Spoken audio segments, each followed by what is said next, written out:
All right, guys, so should you use high weight and low reps or low weight and high reps?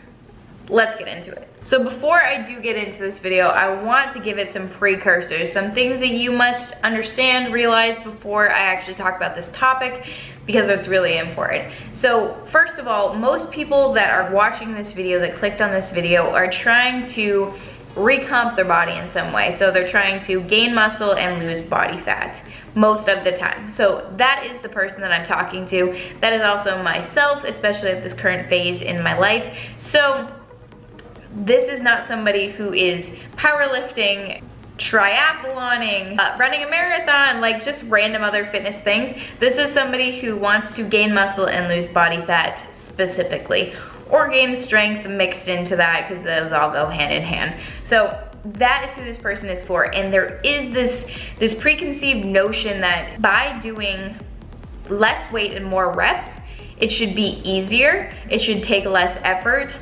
You should be able to just kind of breeze through it and do like 30 reps, and by doing that you somehow will work your muscles more and lose weight. That's a myth. That's not true. You need to put in maximum effort to whatever movement you are doing for your body to adapt, for you to gain muscle, for you to therefore lose body fat, to burn calories, etc. That goes across the board. Number 2 myth is that you cannot lift too heavy, otherwise you will gain too much muscle. That is also not true unless you are a magical unicorn. I said that on my Instagram story the other day, but it's just not true.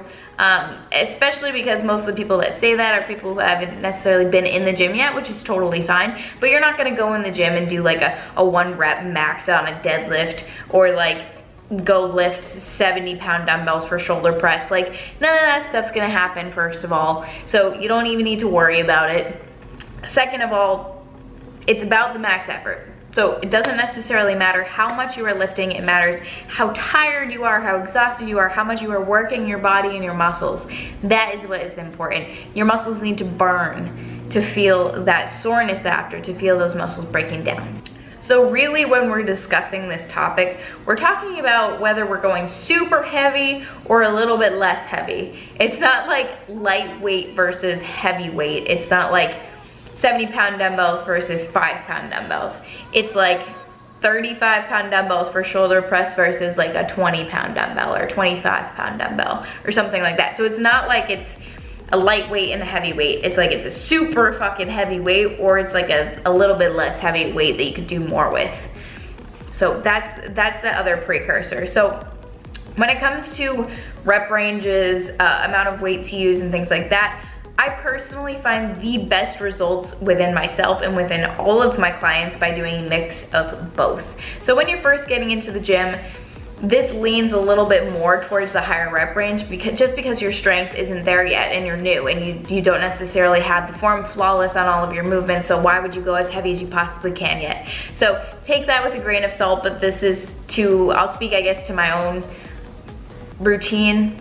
So when I'm going in and doing my training, I'm doing heavy compound movements for lower reps, and even so, those reps still will be above like a 1 rep max. So typically, my compound movements will start high and they'll end up around like 6 reps for a set.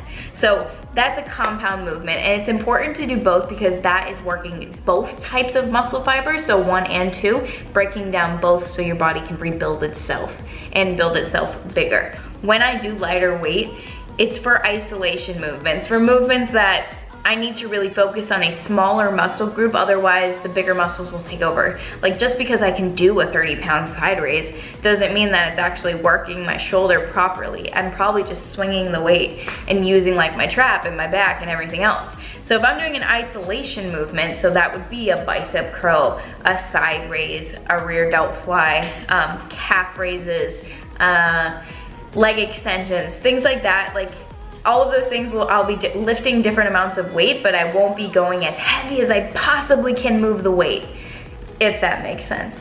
I'll probably keep my rep ranges a little bit higher with a little bit less weight. So I'll be, for like a leg extension, maybe I'll do like around 12 to 15 reps, and I'll be doing like 75% of the max that I can possibly do.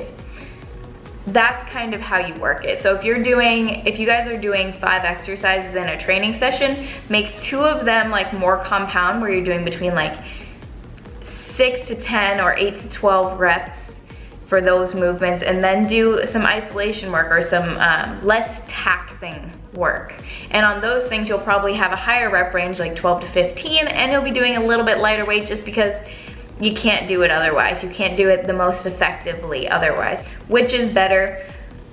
I don't think either is necessarily better for weight loss or for getting toned, getting definition, anything like that. However, if you are first getting into the gym, my answer is going to be higher reps with the most weight that you can handle. And by higher reps, I mean like 10 to 12 to 15, not 30 or 50. I've had people come to me and say like, oh, I'm doing 50 reps of everything. Why am I not seeing results? It's like, are you putting maximal effort into 50 reps? Because I don't think that you are. I don't think that's conceivable at that point in your lifting career. So unless you're like ridiculously advanced Ironman, which most people aren't, you know? So that's my answer. Hopefully that helps you guys out and gives you a little bit of clarity and kind of takes the overwhelm out of looking at those details. So if you haven't even necessarily gotten in the gym yet, don't worry about whether you should be doing 6 reps or 12. Just get in there and put in your absolute maximum effort that you possibly can in that 1 hour or in that 45 minutes. That is what's going to get you results. So lift some weights, get in there, put your max effort in, and if you still have trouble, then let me know or ask me a question. I'm happy to answer it. So thank you guys so much for watching. Make sure you actually tangibly, physically like this video. Hit subscribe if you're new. Welcome to my channel. As every Friday, that's my intro. So I will see you guys in the next video, and I love you.